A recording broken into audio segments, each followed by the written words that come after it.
Just as no one can be forced into belief, so no one can be forced into unbelief.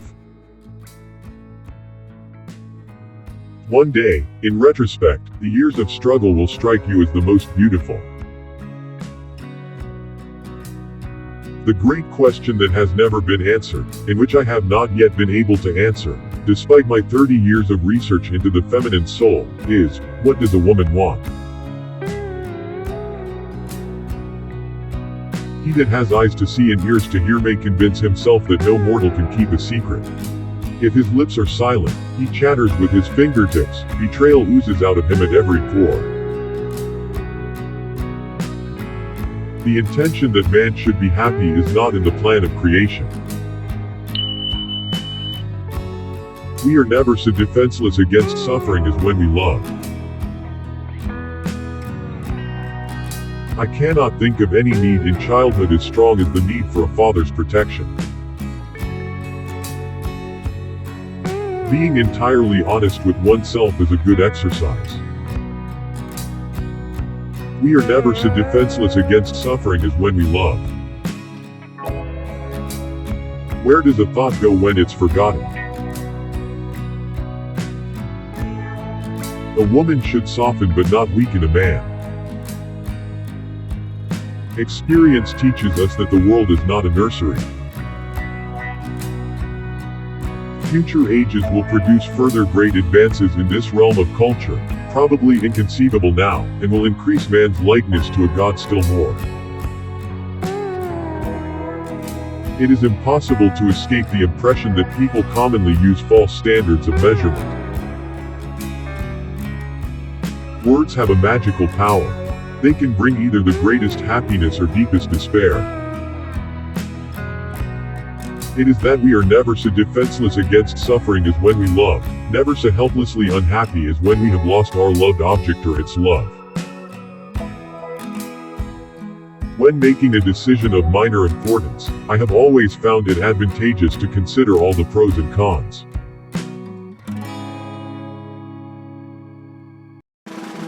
He does not believe that does not live according to his belief.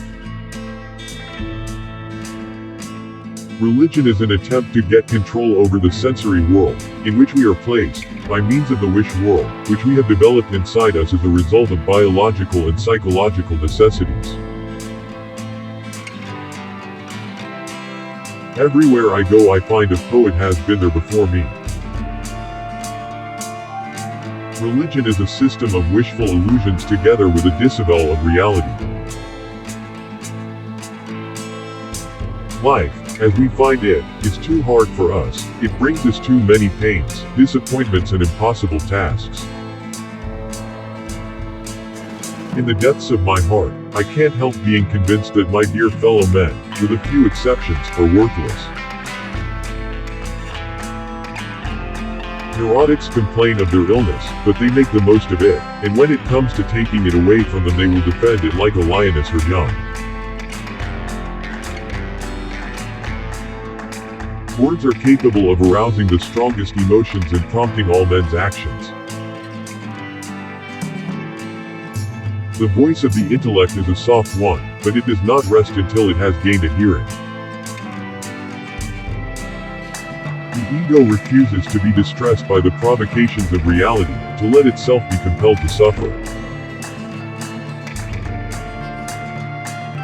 The pleasure of satisfying a savage instinct, undomesticated by the ego, is uncomparably much more intense than the one of satisfying a tamed instinct.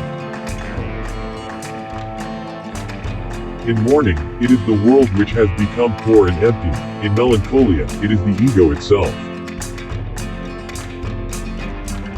One might compare the relation of the ego to the id with that between a rider and his horse. It is easy to see that the ego is that part of the id which has been modified by the direct influence of the external world. Every normal person, in fact, is only normal on the average. His ego approximates to that of the psychotic in some part or other and to a greater or lesser extent. Analysis does not set out to make pathological reactions impossible, but to give the patient's ego freedom to decide one way or another. Children are completely egoistic, they feel their needs intensely and strive ruthlessly to satisfy them. The functional importance of the ego is manifested in the fact that normally control over the approaches to motility devolves upon it. Towards the outside, at any rate, the ego seems to maintain clear and sharp lines of demarcation. The poor ego has a still harder time of it. It has to serve three harsh masters, and it has to do its best to reconcile the claims and demands of all three. There is no doubt that the resistance of the conscious and unconscious ego operates under the sway of the pleasure principle. The repressed is only cut off sharply from the ego by the resistances of repression. It can communicate with the ego through the id. The ego feeling we are aware of now is thus only a shrunken vestige of a far more extensive feeling.